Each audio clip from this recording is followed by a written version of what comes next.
Hello friends, स्वागत करते हैं आप सबका इस यूट्यूब चैनल में। दोस्तों, इस वीडियो में हम लेकर आए हैं क्लास 10th वालों के लिए। दोस्तों, जितने भी छात्र एग्जाम देने वाले हैं बोर्ड परीक्षा मैट्रिक का, इस वीडियो में हम लोग मैथमेटिक्स का दोस्तों महत्वपूर्ण वायरल ऑब्जेक्टिव क्वेश्चंस करने वाले हैं। जो आप सभी का 14 फरवरी को एग्जाम है, उन सभी के लिए दोस्तों ये वीडियो बहुत ही इंपॉर्टेंट होगा। यहाँ से सीधे आप लोगों को एग्जाम्स में देखने को मिलेंगे काफ़ी सारे क्वेश्चंस। ठीक है, तो इस वीडियो को अंत तक जरूर देखिएगा। एक एक प्रश्न इंपॉर्टेंट है दोस्तों, और ये सारे वायरल ऑब्जेक्टिव है जो इम्पोर्टेंट है और आपके एग्जाम्स में सीधे छपेंगे। ठीक है, तो चलिए हम लोग एक एक प्रश्न को देखते हैं यहाँ पे। तो जितने भी छात्र क्लास 10th के हैं, और इसी तरीके के दोस्तों मैं आप लोग को सभी सब्जेक्ट का बताने वाला हूँ क्वेश्चन। तो आप चैनल को सब्सक्राइब कर लीजिएगा, वीडियो को लाइक करके शेयर जरूर कर देना सारे। ठीक है, चलिए पहला प्रश्न देखते हैं। यहाँ पे कहा गया है कि यदि A x square plus B x plus C बराबर 0 के मूल समान हो तो निम्नलिखित में से कौन सा सत्य है। ठीक है ना। देखिए इस प्रश्न को कैसे हल करेंगे। बहुविकल्पीय प्रश्न है, 4 ऑप्शंस दिए गए जिसमें से एक सही है। देखिए कहा गया है कि ए एक्स स्क्वायर प्लस आपका बी एक्स प्लस सी बराबर क्या है, 0 है। अब कह दिया गया है कंडीशन में कि मूल अगर समान है, तो मूल समान होने के लिए शर्त क्या है। अगर मूल समान होता है दोस्तों, देखिए हम लोग पूरा डिटेल्स में समझेंगे ताकि इस तरीके से प्रश्न अगर किसी भी तरीके से पूछेंगे तो आप सही करोगे। ठीक है, अगर मूल समान हो तो क्या है आपका ये कंडीशन, डी का मान 0। डी का मान क्या होता है दोस्तों आपका, बी स्क्वायर माइनस 4ac बराबर 0। ठीक है, डी का मान क्या होता है, बी स्क्वायर माइनस 4ac। विवेचक क्या होता है, डी बराबर बी स्क्वायर माइनस 4ac। बस मूल समान है तो बी स्क्वायर माइनस 4ac बराबर 0 करेंगे। अब इस पे आधारित हम लोग यहाँ पे क्या करेंगे दोस्तों, ए बी निकालेंगे। ठीक है ना। अब इस इक्वेशन से रिलेटेड हम लोग यहाँ पे ए का मान क्या है आपका, ए है, बी का मान आपका क्या है, बी है, और सी का मान सी ही है। तो मतलब ये सिंपल है, हो गया। तो ये हो जाएगा बी स्क्वायर माइनस 4ac बराबर 0। तो इस 4ac को इस साइड लेकर जाएंगे तो क्या हो जाएगा, बी स्क्वायर बराबर आपका 4ac हो जाएगा। ठीक है, तो यही आंसर हो जाएगा जो ऑप्शन नंबर आपका बी में है, करेक्ट हो जाएगी। ठीक है, देखिए ये जो इक्वेशन दिया गया है, ये x square plus B x plus C, इसी पे हम लोगों ने यहाँ पे किया। ठीक है, और इसी में अगर आप लोगों को चेंज कर दिया जाए कि बी एक्स स्क्वायर प्लस ए एक्स प्लस सी, तब इसका आंसर जो है अलग हो जाएगा। ठीक है, तो हम लोग देख लेंगे पहले कि ए के जगह पे यहाँ पे क्या है, बी के जगह पे क्या है, और सी के जगह पे क्या है, तब हम लोग बी स्क्वायर माइनस 4ac वाला फार्मूला लगाएंगे। ऑप्शन नंबर यहाँ पे बी जो है ये करेक्ट हो जाएगा। ठीक है, चलिए अगला प्रश्न देखते हैं, सेकेंड नंबर। एक एक प्रश्न हम लोग यहाँ पे समझते हुए चलेंगे ताकि आप लोगों को दिक्कत ना हो आगे इस तरीके का प्रश्न जैसे ही पूछेंगे। तो कहा गया है कि यदि x square plus 3x plus 12 बराबर 0 हो तो x का मान निम्नलिखित में से कौन सा है। ये पूछा गया हम लोगों से, तो हम लोग जानते हैं दोस्तों इसका फार्मूला है ना।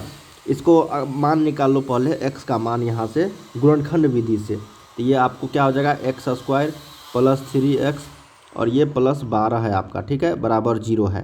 तो यहाँ से 3x को हम लोग दो टर्म में इस तरीके से लिखेंगे ताकि 12x स्क्वायर आ जाए दोस्तों, है ना, यही ना आ जाए। तो देखते हैं क्या आ रहा है। अगर नहीं आ रहा है दोस्तों तो हम लोग इसको क्या करेंगे, फिर से दूसरे तरीके से हल करेंगे।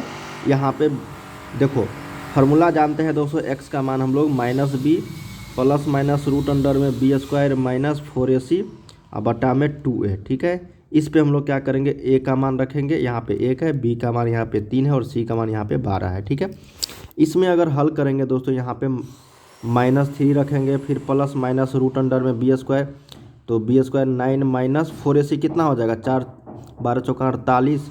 देखिए निगेटिव में आ गया मान, रूट अंडर 9 माइनस 48 कितना हो जाएगा बताओ, माइनस में रूट अंडर 39 हो जाएगा, जो आपका एक अनरियल नंबर है दोस्तों, मतलब नॉन रियल नंबर है, आपका वास्तविक संख्या नहीं है। तो क्या हो जाएगा यहाँ पे, ऑप्शन नंबर डी हो जाएगा, वास्तविक संख्या नहीं है।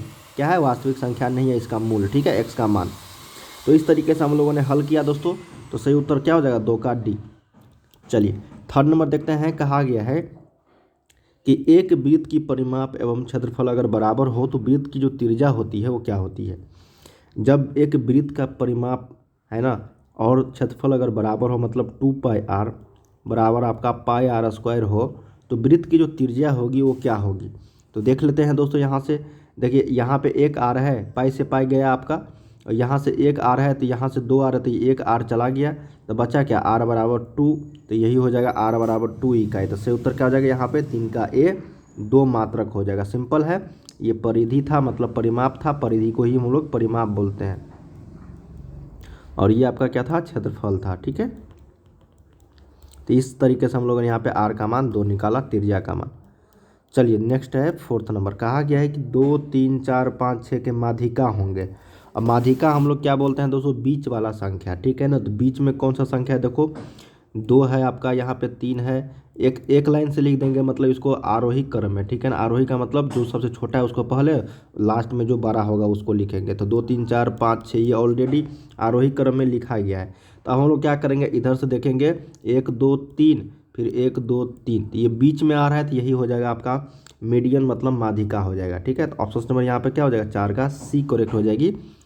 ठीक है, अगर ये 2 शब्द आता है बीच में, मान लो कि यहाँ पे 2, 3, सिर्फ 4 और 5 रहता, ठीक है, 6 नहीं रहता, तब 1, 2, फिर 1, 2, तो ये 2 आया, तो यहाँ पे 3 + 4 बटा 2 करते, तो ये हो जाता है आपका 7 बटा 2। ठीक है, तो इस तरीके से हम लोग माध्यिका निकालते हैं। जब इस तरीके से प्रश्न आएंगे तो मैं आप लोग को वहाँ पे बता दूंगा। ऑप्शन नंबर यहाँ पे सी हो जाएगा 4।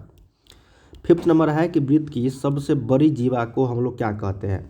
देखिए, वृत्त की सबसे बड़ी जीवा को हम लोग कहते हैं दोस्तों व्यास। क्या बोलते हैं, व्यास बोलते हैं, ठीक, डायमीटर। जैसे मान लो कि ये आपका यहाँ पे एक वृत्त है। ठीक है, ये वृत्त है, तो ये आपका जीवा कहलाएगा। ये केंद्र है आपका, मान लो ये क्या है, आपका केंद्र है, ये जीवा हो गया। ठीक है, ये जीवा हो गया आपका, ये सारे जीवा। अब देखो यहाँ से एक तो गुजरेगा ना, तो ये क्या हो जाएगा, सबसे बड़ा हो जाएगा, जिसको हम लोग व्यास बोलते हैं। तो यहाँ से देखो 3 तरह के प्रश्न बनेंगे कि एक वृत्त में कितने जीवा होते हैं, तो अनंत होते हैं। एक वृत्त में कितने व्यास होते हैं, तो केवल और केवल एक व्यास होते हैं। ठीक है, वृत्त में कितने केंद्र होते हैं, तो एक केंद्र होते हैं। समझ में आ रही है ना बात। तो ऑप्शन नंबर यहाँ पे क्या हो जाएगा, 5 का बी, व्यास। चलिए नेक्स्ट है 6 नंबर। कहा गया कि एक्स अक्ष के निर्देशांक होते हैं। देखिए दोस्तों, ये मान लो कि आपका एक्स एक्सिस है और ये आपका वाई एक्सिस है। ठीक है, यहाँ पे होता है 0,0 आपका। ठीक है, जिसको हम लोग मूल बिंदु या फिर मूल निर्देशांक कहते हैं। तो एक्स अक्ष के निर्देशांक जब पूछे जाएंगे दोस्तों, तो एक्स का मान रखेंगे और वाई का मान यहाँ पे क्या होता है, 0। एक्स अक्ष के मतलब एक्स अक्ष पर पूछा गया है। ठीक है, तो यहाँ पे देखो एक्स अक्ष का मान लो, तो ये 1 है, 2 है, 3 है, तो यहाँ पे तो एक्स का मान 1 है, लेकिन वाई का मान नहीं है, तो वाई का मान क्या हो जाएगा, 0 हो जाएगा। ठीक है, तो क्या हो जाएगा, x, 0, ये एक्स अक्ष के निर्देशांक। जब आपको वाई अक्ष के निर्देशांक पूछे जाएंगे, तो ये हो जाएगा आपका 0, y। ठीक है, ये वाला हो जाएगा वाई अक्ष के निर्देशांक। तब वाई वाला आपका 1 दूर रहेगा और एक्स का मान यहाँ पे 0 रहेगा। समझ में आ रही ना। एक्स अक्ष के निर्देशांक मतलब एक्स अक्ष का मान पूछा गया है, वाई अक्ष के निर्देशांक मतलब वाई अक्ष के मान पूछा गया है। चलिए 7 नंबर देखते हैं कि 2 sin 58 डिग्री बटा cos 32 डिग्री का मान जो होगा वो कितना होगा। सिंपल प्रश्न है दोस्तों, मैंने आप लोगों को एक ट्रिक भी बताया था पहले, आज ही बताया था। तो देखो, जब 2 sin आपको 58 डिग्री दिया गया है, उसके बाद cos यहाँ पे 32 डिग्री दिया गया है। ठीक है, अब हम लोग देखेंगे अगर साइन और cos रहेगा, तो इस दोनों को जो एंगल दिया गया है उसको जोड़ेंगे तो क्या 90 डिग्री हो रही है, तो ये जी बिल्कुल यहाँ पे 90 डिग्री जो है ये हो रही है। ठीक है, तो 90 डिग्री जब जैसी होगा तो इसका मान क्या हो जाएगा, 1 के बराबर हो जाएगा। तो 2 × 1 बराबर कितना होगा, 2। जो ऑप्शन नंबर आपका डी में है यही करेक्ट हो जाएगी। ठीक है, चलिए अगला प्रश्न देखते हैं 8 नंबर। किसी घटनाओं की प्रायिकताओं का योग कितना होता है। देखिए दोस्तों, किसी भी घटनाओं की जो प्रायिकता का योग होता है वो केवल और केवल 1 के बराबर होता है, अधिकतम। ठीक है, न्यूनतम आपका 0 से 1 के बीच में होता है, न निगेटिव होता है, न 2 होता है और न 0 होता है। ठीक है ना, सबसे कम अगर बोलेगा, सबसे कम और ये अधिकतम। ठीक है, 1 हो सकता है। समझ में आ रही है ना बात। तो 0 से 1 के बीच में ही होता है, तो क्या हो जाएगा 8 का सी यहाँ पे सही। प्रायिकताओं का योग पूछा गया ना, तो 1 के बराबर। अगला है 9 नंबर। कहा गया है कि एक चर में रैखिक समीकरण का व्यापक रूप क्या होता है। देखिए, एक चर वाला है दोस्तों, 2 चर वाला तो हम लोग जानते हैं ax² + bx + c बराबर 0 होता है। जब ये 2 चर हो गया, ये 2 चर, देखिए एक चर वाले को हम लोग बोलते हैं आपका ax + b बराबर 0।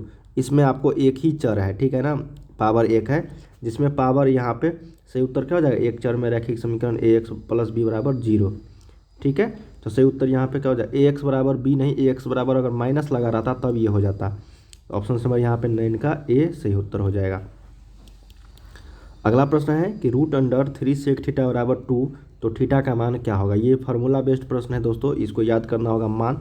देखिए रूट अंडर 3 सेक थीटा का मान 2 है, तो ये रूट 3 को इस साइड लेकर जाएंगे तो सेक थीटा का मान क्या हो जाएगा 2/√3।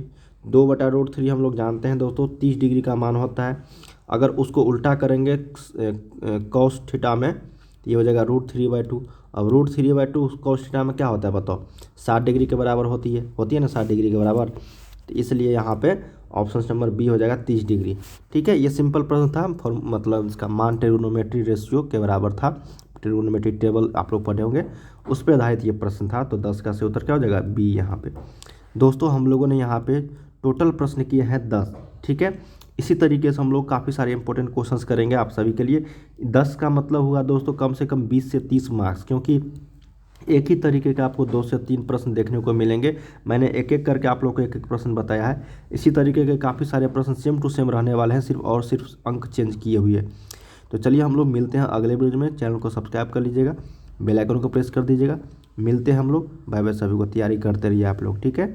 और किसी भी तरह की दिक्कत है तो ज़रूर कमेंट करके बताना सर।